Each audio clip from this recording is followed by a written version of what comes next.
네, 안녕하세요 여러분. 오늘은 생명과학 1의 마지막 단원 생태계에 대해서 알아보도록 하겠습니다.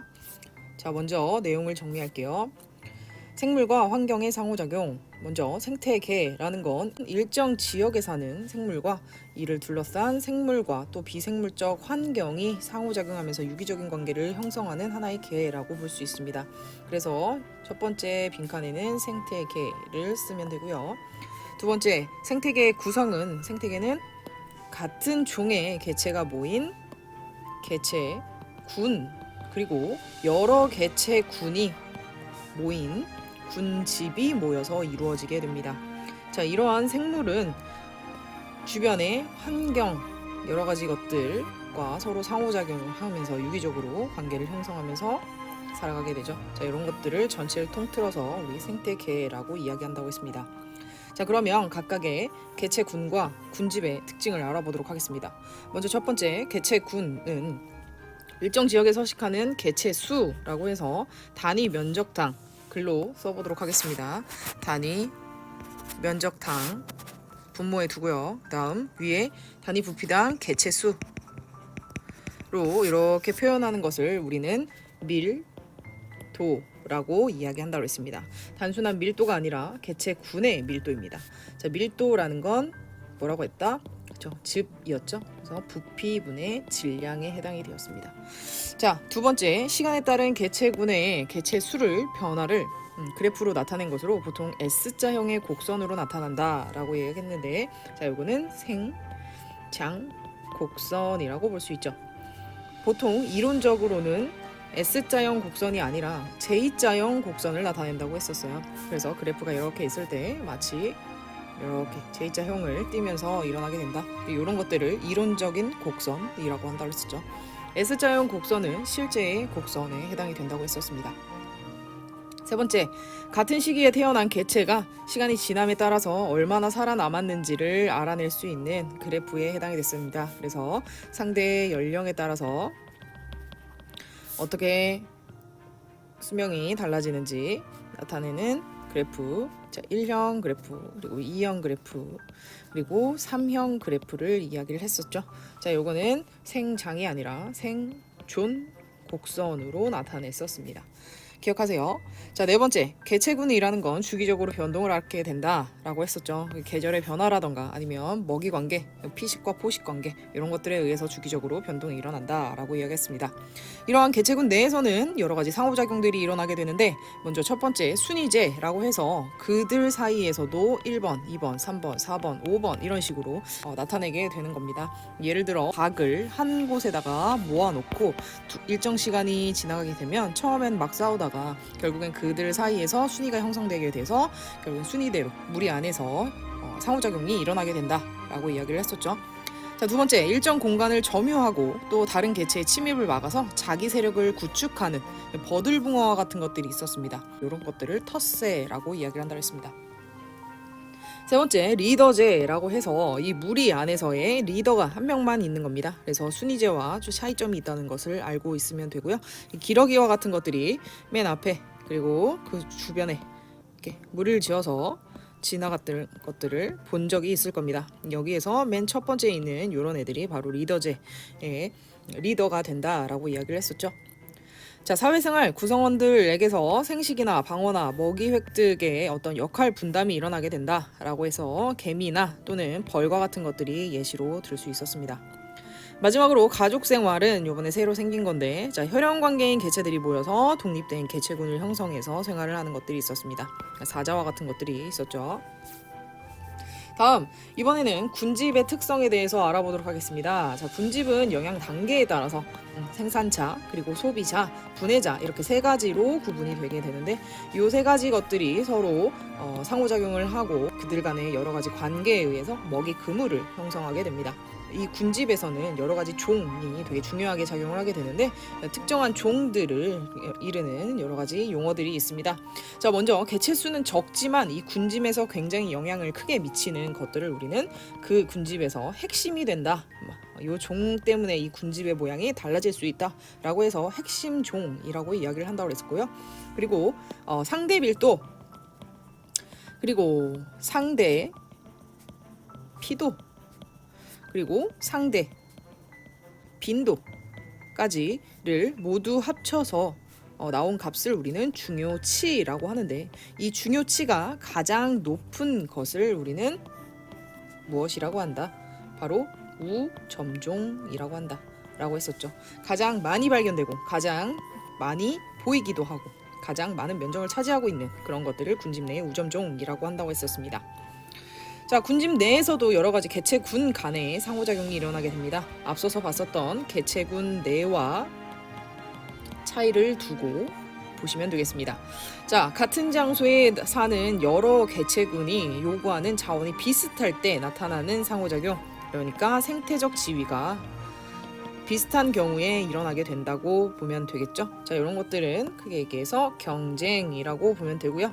자, 이 경쟁이 개체군 내에서도 일어날 수 있는 경쟁과 비교하기 위해서 우리는 종간 경쟁이라고 이야기를 합니다. 자, 먼저 군집이라는 게 여러 개의 개체군들로 이루어져 있기 때문에 이 개체군은 한 가지의 종으로 이루어져 있잖아요. 그래서 이 개체군 간의 상호작용은 종 간의 상호작용이라고 봐도 되니까 종간 경쟁이라고 봅니다. 자, 그리고 이번엔 생활 공간이라던가 먹이 등이 서로 같은 바람에 서로 싸우지 않게 하기 위해서 서로 나누어서 갖는 겁니다.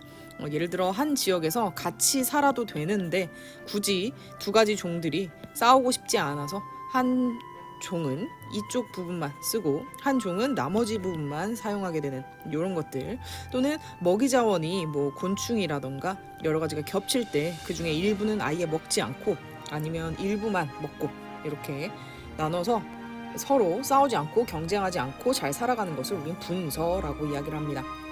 자, 나머지 또 요 세 가지는 하나로 묶어서 공생관계라고 보시면 됩니다요. 같이 살아간다라는 의미를 가지고 있습니다. 자, 이 중에서도 한 종이 이익을 얻고 또 한 종은 이익을 얻지도 않고 잃지도 않고 같지도 않는 이런 상태를 편리공생, 한쪽만 이익을 받는다라는 의미의 편리공생이라는 이름을 붙여서 그들의 상호작용을 이야기할 수 있습니다. 자, 상리공생은 서로 상자를 써서 서로 이득을 본다라고 해서 두 종이 함께 살아가면서 둘 다 이익을 얻는 경우에 해당이 됩니다. 자, 마지막으로 기생은 한 종이 다른 종에 붙어 살면서 해를 주는 그런 경우에 해당이 됩니다. 자, 편리공생은 플러스 0, 그리고 상리공생은 플러스 이렇게 해서 이 세 가지가 서로 함께 살아가면서 나타낼 수 있는 상호작용에 해당이 되니까 잘 숙지하시기 바랍니다. 자, 마지막으로 포식과 피식, 먹는 자와 먹히는 자, 즉 개체군 사이에서 먹고 먹히는 관계라고 이야기를 할 수 있습니다. 자, 이러한 군집에서는 천의의 과정이 일어나게 되는데, 이 천의라는 건 군집이 시간이 지남에 따라서 모양이 바뀌게 되는 것을 이야기를 합니다. 자, 이 천의의 종류에는 1차 천의와 2차 천의로 구분 지을 수 있는데, 1차 천의는 불모지, 아무것도 없는 땅에서부터 시작되는 천의로 이 지류나 이끼 같은 것들이 바람을 타고 날아와서 그 자리에서 정착해서 살아가면서 시작되는 천의에 해당이 되는데, 이 지류 같은 경우에는 암석에 돌에 이렇게 붙어서 살게 되면서 여러 가지 물질, 화학물질을 뿜어내게 됩니다. 그러면 이 물질에 의해서 암석이 굉장히 약하게 되고 그에 따라서 암석의 풍화작용도 잘 일어나게 됩니다. 그러면 이에 따라서 토양이 형성이 되고 이 토양에 여러 가지 물질들이 또 바람을 타고 날아와서 여러 가지 씨앗들이 심어지고 잘 자라나게 되면서 초원이 형성되게 됩니다. 그 다음 초원이 형성된 이후에는 작은 나무들이 자라나게 돼서 관목림을 이루게 됩니다. 그리고 관목림은 굉장히 낮은 작은 키의 그런 나무들에 해당이 되기 때문에 위쪽은 햇빛이 잘 들어오는 그런 상태가 됩니다. 이 상태에서는 당연히 햇빛을 잘 받고 잘 살아남는 그런 개체들이 잘 살아남겠죠. 자, 이렇게 햇빛을 잘 받고 쑥쑥 잘 자라나는 나무들을 우리 양수라고 이야기하고, 이 양수들이 이루는 숲을 양수림이라고 이야기합니다. 자, 그리고 그 아래로 햇빛을 잘 받지 못하더라도 잘 자라나게 되는 음수림이 음수가 잘 자라나게 돼서 결국엔 양수와 음수가 혼재하는 혼합림이 형성이 되고, 이러한 혼합림 안에서도 양수의 경우에는 아래에서 계속해서 자라나지 못하게 되는데 음수는 계속해서 천천히 올라오게 되죠. 그러다 보니까 결국엔 마지막에 이 천이의 마지막, 즉 이 군집의 마지막 모양은 음수림의 형태로 되게 됩니다. 그래서 이 음수림은 천이의 마지막 단계에 해당이 된다라고 해서 바로 극상 상태에 이르게 된다라고 하면서 이 음수림을 지칭하게 되는 것이요. 2차 천이는 기존의 식물 군집이 산불이나 어떤 산사태와 같은 여러 가지 천재지변에 의해서 제거된 후에 새로운 식물 군집이 다시 형성되는 과정이기 때문에 이 1차 천이에 비해서 굉장히 빠르게 일어나게 된다라고 이야기를 했었습니다. 자, 그 다음 물질 순환과 에너지 흐름. 물질 순환은 물질은 생물과 비생물적 환경 사이를 순환하게 됩니다. 아래에 나와 있는 이 그림들을 잘 보게 되면 먼저 탄소와 질소 순환에 대해서 나와 있습니다. 먼저 탄소의 경우에는 대기와 수중의 CO2의 형태로 탄소가 많이 포함되어 있습니다. 즉 무기물의 형태로 이 탄소가 존재하게 되는 것이죠. 자, 그런데 요거들을 가지고 생산자가, 즉 식물과 같은 것들이 광합성을 통해서 무기물에서 유기물로 이 탄소를 동화하게 됩니다. 만들어주게 됩니다.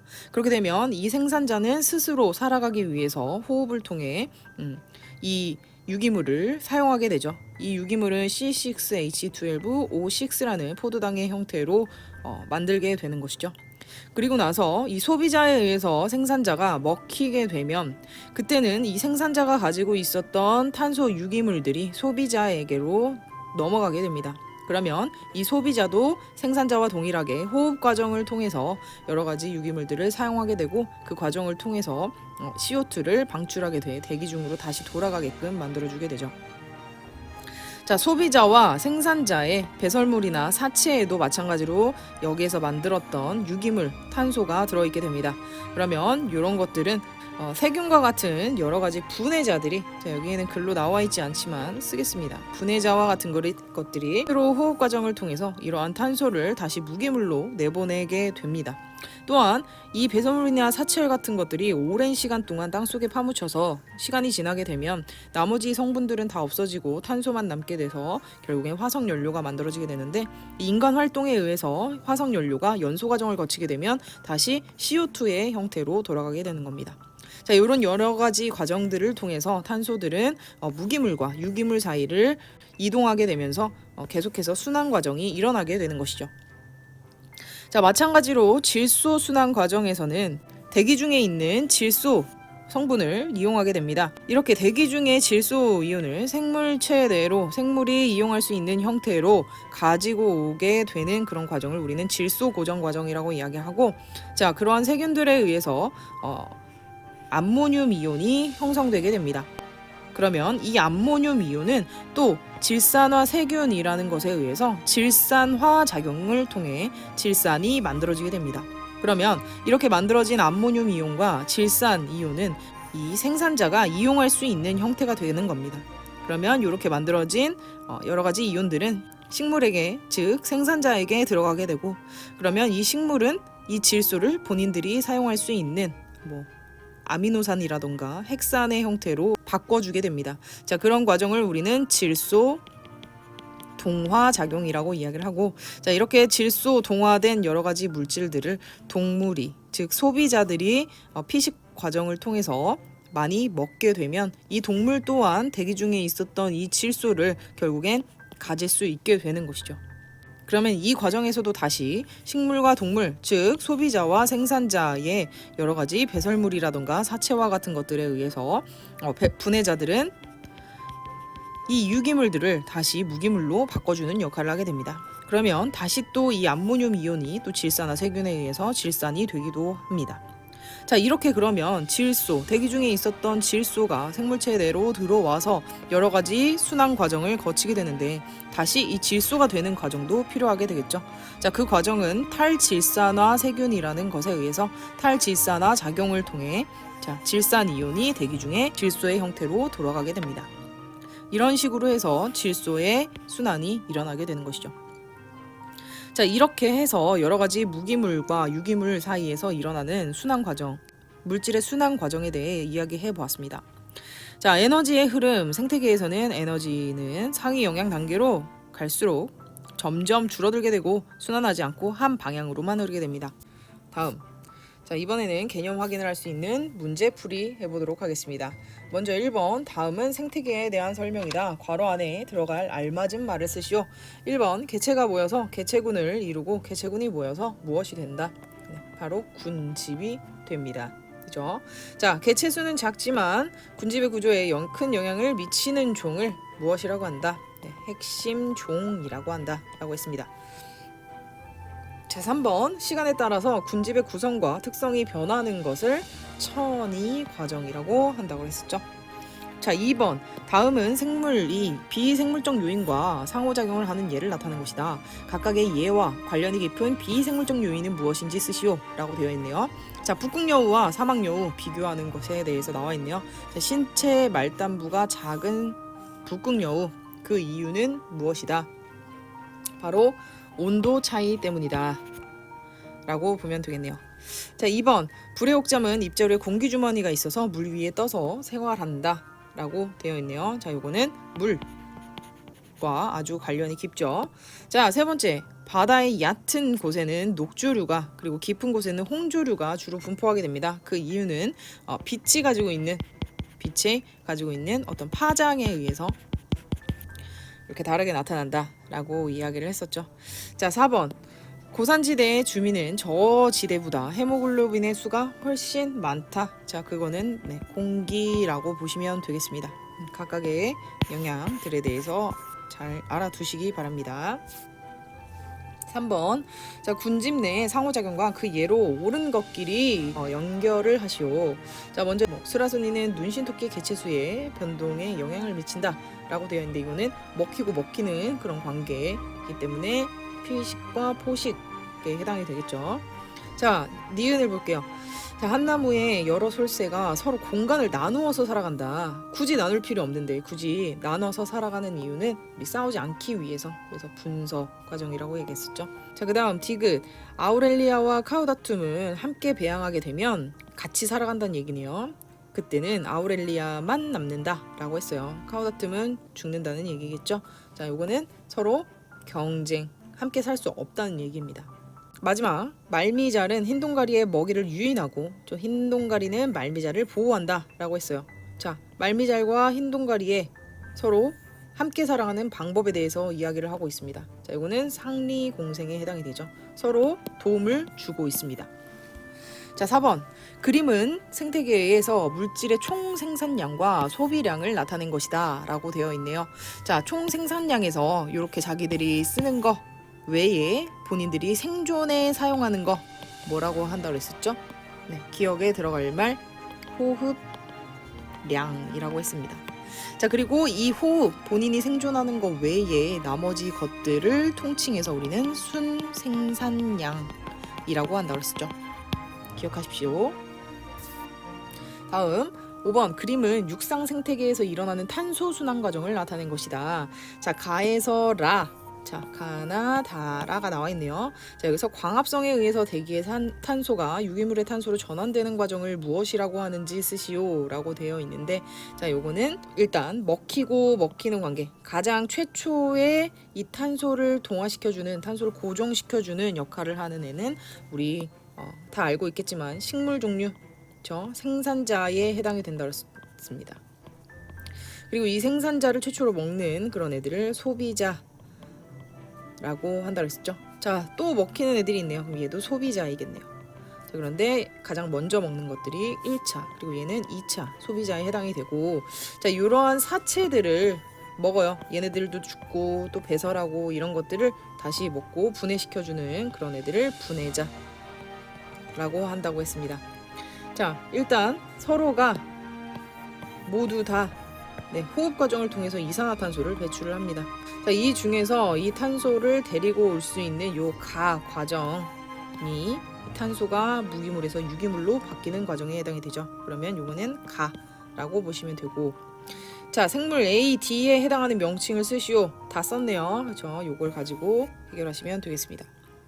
6번, 그림은 생태계에서 일어나는 물질 순환과 에너지 흐름을 나타낸 것이다 라고 되어 있습니다. 자, 물질은 이 안에서 계속 돕니다. 에너지라는 건 가장 처음 태양으로부터 시작해서 이 안을 돌다가 다시 또 열의 형태로 바깥으로 빠져나가게 되죠. 요걸 잘 기억하시고 푸시면 되겠습니다. 자, A와 B가 각각 물질 순환과 에너지 흐름 중 무엇에 해당하는지 쓰시오. 제가 지금 말했네요. 자, A라는 건 지금 빨간색에 해당이 되죠. 자, 빨간색은 이 생태계 안에서만 계속 돌고 있습니다. 이제 얘네들은 물질 순환, 물질만 이 안에서 돌고 있다 라고 보시면 되겠습니다. 자, B의 경우에는 자연스럽게 그러면 에너지 흐름이라고 보시면 되겠네요. 자, 뒤쪽에 조금 응용되는 문제 보도록 할게요. 1번, 그림은 생태계의 구성을 나타낸 것으로 기억에서 디귿, 기억, 니은, 디귿이 있습니다. 자, 이곳에 생태계에서 나타나는 여러 가지 상호작용을 나타낸 거라고 해요. 1번, 기억, 니은, 디귿에 해당하는 예를 한 가지씩 쓰시오 라고 되어 있는데, 자, 기억은 개체군 안에서 일어나는 여러 가지 예들에 해당이 되니까 아래다가 쓰면 뭐 텃세라던가 순위제라던가 아니면 리더제라던가 아니면 사회생활이라던가 아니면 가족생활이 있네요. 요 중에서 하나만 쓰시면 되겠고요. 생물 군집에서 비생물적 요인과 상호작용을 할 때 생물을 중심으로 해서 생각한다 그랬죠. 이 외부의 것이 생물에게 영향을 주는 것을 우리는 작용이라고 한다 그랬었고, 반대로 이 생물에서 비생물적 요인으로 영향을 주는 것을 반작용 과정이라고 이야기를 했습니다. 그러면 니은 반작용 과정, 이 비생물적 요인에게 영향을 주는 것들에 뭐가 있냐? 지렁이가 땅을 돌아다니면서 공기의 통기성, 공기가 잘 통할 수 있도록 공기의 통기성을 높여주는 그런 것들에 해당이 되겠네요. 자, 디귿 보면 작용 과정, 비생물적 요인이 생물에게 영향을 주는 것들. 사막에 사는 선인장의 경우에는 물을 저장하는 뭐 그런 조직을 갖게 되죠. 이런 것들에 해당이 될 수 있습니다. 자, 2번, 개체군 A와 개체군 B가 같은 먹이와 공간을 필요로 한다면 두 개체군 사이에서 어떤 상호작용이 나타날 수 있을지 서술하시오 라고 되어 있는데, 종간 경쟁이 일어날 수 있겠죠. 자, 다음 2번, 그림은 같은 종의 수컷 버들붕어 여러 마리가 하천에 각자의 영역을 형성하면서 서식하는 모습을 나타낸 것이다. 각자의 영역이 존재하는 거예요. 텃세라고 보면 되겠네요. 자, 이와 같은 개체군 내 상호작용은 무엇인지 쓰래요. 딱 보면 알죠? 네, 텃세고, 이러한 상호작용이 개체군 유지에 어떤 도움을 주는지 쓰래요. 자, 요거는 텃세에 의해서 자신의 세력권이 형성됨으로써 자신의 영역을 유지하기 때문에 다른 개체와 경쟁을 줄이는 겁니다. 그에 따라서 개체군이 유지될 수 있게 되는 것이죠. 싸움을 멀리하자. 자, 3번, 그림은 산불이 일어난 곳에 산불이 일어났다라는 것은 그 안에서 군집의 변화가 일어날 수 있다는 거예요. 말 그대로 천의의 과정이다 라면서 설명을 해주고 있죠. 자, 천의 중에서도 불모지에서부터 시작하는 것과 달리 산불이 일어났어요. 기존에 무엇인가 있었는데, 자, 요거는 2차 천의에 해당이 되는 것이죠. 자, 그래서 2차 천의라는 걸 우리가 알고 가면, 자, 먼저 처음에는 초원이나 관목들이 생기게 되고, 그 다음 햇빛을 잘 받고 사는 요런 애들이 살아나게 돼서 양수림이 형성이 된다라고 이야기를 했었어요. 그리고 요런 애들이 나중에 음수림과 함께 살아가면서 호남림이 형성이 되고, 마지막에 극상은 음수림으로 형성이 된다라고 이야기를 했었죠.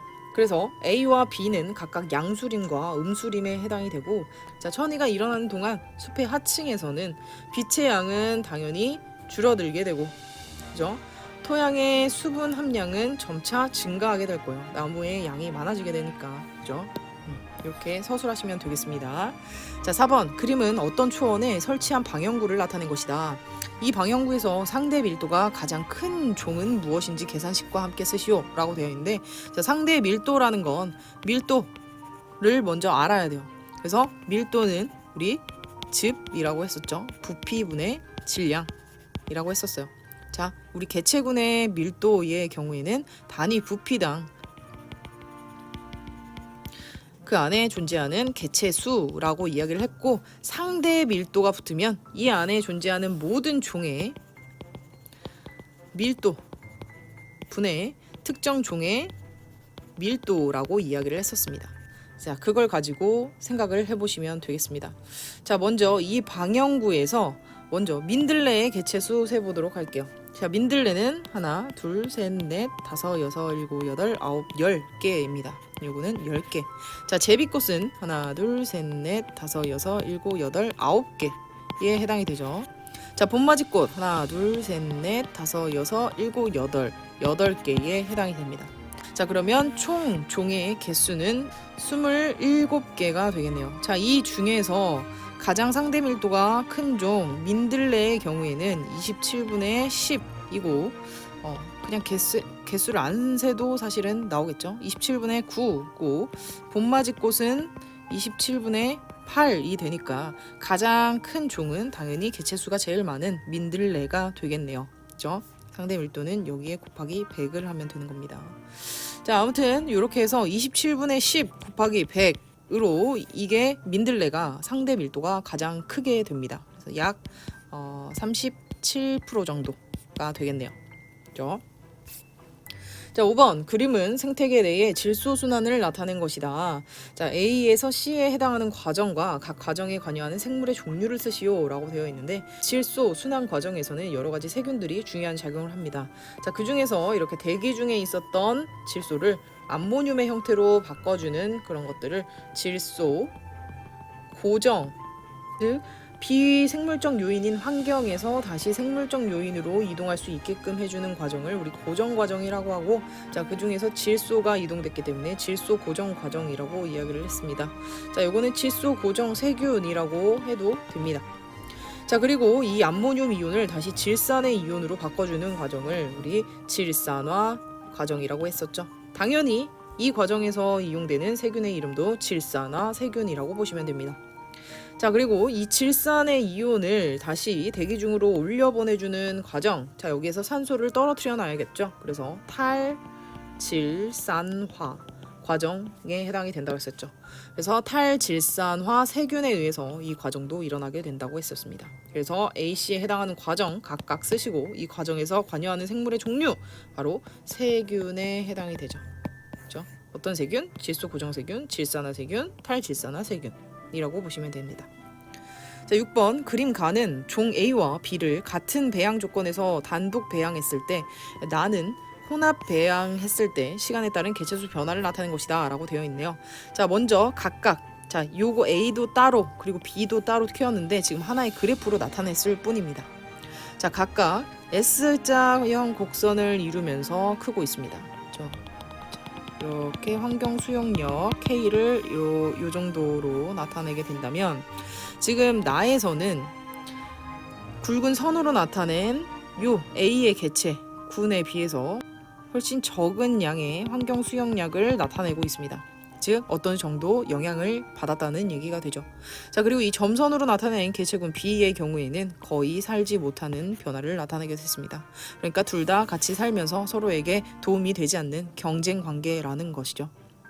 그래서 두 종 A와 B 사이에 어떤 상호작용? 경쟁 관계가 일어나게 되는 겁니다. 그렇죠? 그리고 그 까닭 어떻게 일어난다? A와 B를 모두 혼합 배양했을 때 생장 속도도 감소했고 A는 개체군은 유지하긴 했지만 그렇지만 수가 줄어들었죠. 그리고 B의 경우에는 경쟁에서 도태되어서 더 이상 개체군을 유지할 수 없는 상황이 되었다 라고 보시면 되겠습니다.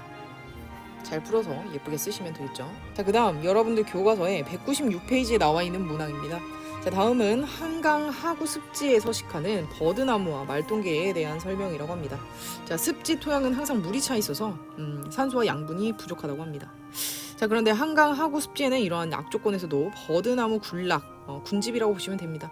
자, 이런 것들이 널리 분포하게 되는데 버드나무는 호흡근을 만들어서 산소가 부족한 환경에서도 생존이 가능하게 됩니다. 또한 이곳에 함께 서식하는 말똥개의 경우에는 버드나무의 생육 조건을 더욱 좋게 만들어주는데요. 말똥개는 땅 속에 굴을 파서 서식하면서 토양 내부에 산소를 공급하는 역할을 하게 됩니다. 일반 토양의 지렁이 같은 역할을 하게 되는 거죠. 자, 말똥개의 배설물은 또 버드나무의 양분 공급원이 되는 거죠. 자, 이렇게 한강하구 습지의 생태계에 생물적 요인에는 뭐가 있습니까? 말똥개 또는 버드나무 이런 것들이 있네요. 그죠? 그리고 비생물적 요인으로는 물 또는 뭐 산소 또는 뭐 여러 가지 양분들이 들어 있습니다. 자, 그리고 각 요인에는 어떤 상호작용이 일어나는가? 이 둘은 서로 아주 도움이 되는 그런 관계에 해당이 되죠. 서로 공생관계다라고 보시면 되고, 자, 두 번째, 다음은 화산 지형인 울릉도 성인봉에 대한 설명이라고 합니다. 자, 울릉도의 큰 산이 하나 있는데 그게 바로 성인봉에 해당이 돼요. 자, 이거는 천연기념물로 지정된 원시림에 해당이 되고, 이 성인봉은 화산 폭발하면서 생겨난 지형으로 처음에는 화산재만 가득한 지역이었지만 지금은 울창한 원시림으로 변하였죠. 이 원시림에는 여러 가지 생물들이 정말 많이 살고 있습니다. 선생님도 가봤는데 엄청나게 많은 생물들이 각자 살고 있고, 또 그 안에서도 관리가 잘 되어 있어서 어떤 나무가 어떤 생태계를 이루면서 살고 있는지 설명이 다 되어 있습니다. 자, 이렇게 화산 지형이 원시림이 되기까지 어떤 과정을 거쳤을까요? 바로 천희의 과정이 일어났겠죠. 자, 그래서 성인봉의 천희 과정을 단계별로 나누어서 설명해 보시오 라고 되어 있는데, 자, 화산 폭발 후에 이렇게 용암 대지나 이렇게 화산암으로 덮인 지역이 생기게 되면 여기에 가장 처음 바람이 불어와서 지류라던가 아니면 이끼류 같은 것들이 서식하게 되죠. 그럼 이런 것들에 의해서 암석이 약해지게 되면서 풍화작용이 일어나게 돼요. 그러면 이 풍화 과정을 통해서 여러 가지 토양들이 생기게 되고, 여기에 여러 가지 유기물이라던가 아니면 여러 가지 생물들이 들어오게 돼요. 그 과정에서 다시 초원이 형성되게 되고, 그 초원이 지난 후에 다시 양수림이 형성되고, 그 이후에는 양수림과 음수림이 다시 호남림이 형성되고, 이 호남림 이후에 다시 음수림으로 극상을 이루게 된다라고 보시면 되겠습니다. 자, 이런 식으로 해서 작은 소단원 1단원을 마무리하도록 하겠습니다. 수고하셨습니다.